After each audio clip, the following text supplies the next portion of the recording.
This is Nessa on ESL Top 10, and today's video is about how you can improve your English by growing your vocabulary.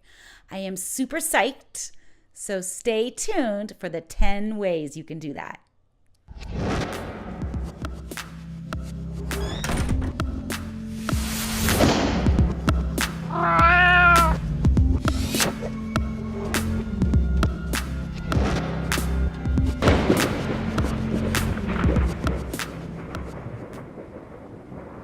So here we go. I've got my 10 tips on how you can start improving your vocabulary. And these tips you can start using today. So here we go. Number 1, read. If you're not a novel reader in your own language, don't go out and get a novel in English. It's not going to help you. But find a subject you are interested in and read about it. Simple as that. Number 2, write. I don't mean approach writing in a really formal way. I mean almost like a diary. Just play with new words, experiment with the language, have fun with it, and make it a habit to write, whether it's 5 minutes a day or 10 minutes 3 times a week, whatever it is, make it a routine to write in English. Number 3, listen.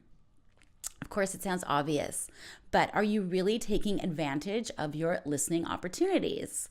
What I mean by that is if you're having a face-to-face conversation with someone in English and they use a word that you don't know, stop and ask them what it means. I have students who do that, and I'm always impressed when they do. The other thing you can do is parrot. If you're watching an interview or a TV show or a movie in English and someone says something interesting, repeat it. It'll help your vocabulary and also your pronunciation and your intonation. Number 4, this is related to the last 3 tips. So you come across a word that you don't know, that is new to you, and you like it. You want to use it in your English. Well, write it down in a vocab journal. A vocab journal can be a notebook. It could be a binder. It could be your phone. It could be on your computer, but keep all the words that you learn in one place and refer back to it every now and then. Number 5, now you've got your vocab journal. You have your new word with the definition. Now you should write your own sentence, but keep it real. What I mean is your example sentence should be true. I'll give you an example. If you learn the phrasal verb to look forward to something, which means to be excited about something that's going to happen, don't say something like, I'm looking forward to going to the moon, unless you're an astronaut. You might say something like, I'm looking forward to the long weekend, or I'm looking forward to having dinner with my friend tomorrow night, but keep it true. Number 6, I want you to picture this. You are at a job interview for the job of your dreams, and your employer, your possible employer, asks you, are you a kind of sit back and watch person, or are you more proactive? So you don't know this word. Would you pull out your dictionary and search the meaning during the interview? No, you wouldn't. You would guess the meaning from the context. Well, that's what you can do in real life when you come across new words. And this is a skill. It's a skill, which means you can develop it over time. Your guesses will become better and better and better if you keep guessing. Now, here's another little tip. If you do use a dictionary, I strongly encourage you to use an English dictionary at this level, meaning for advanced learners of English.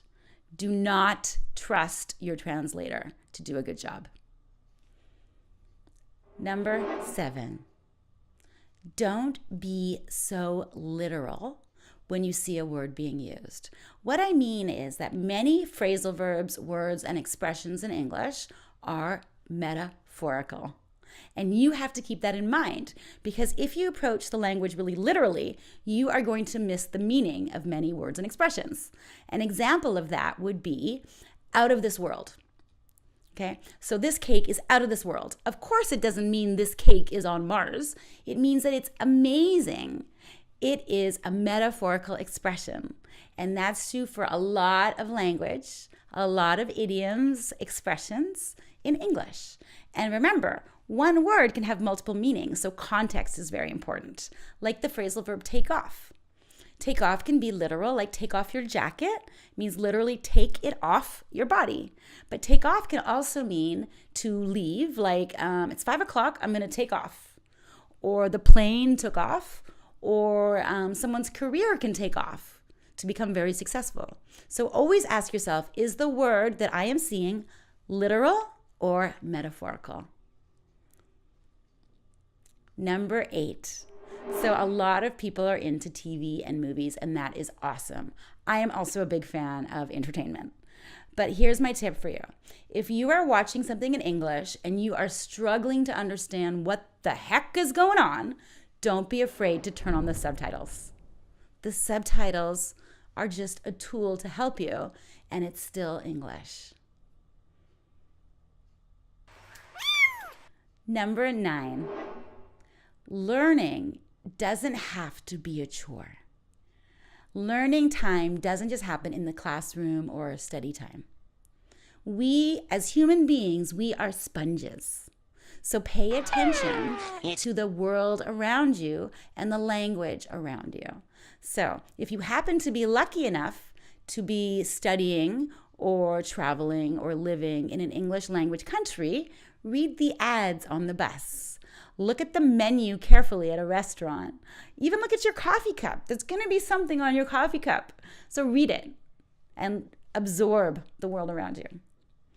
And number 10, and probably the most important tip, be curious. If you see a word or expression you don't know yet, don't be stressed about it. Approach it with a spirit of curiosity. That is your best friend. What's your tip? I would love to hear from you. Post it in the comments, and don't forget to get your freebie, a list of these top tips and links that might help you. This is Nessa on ESL Top 10. I will see you next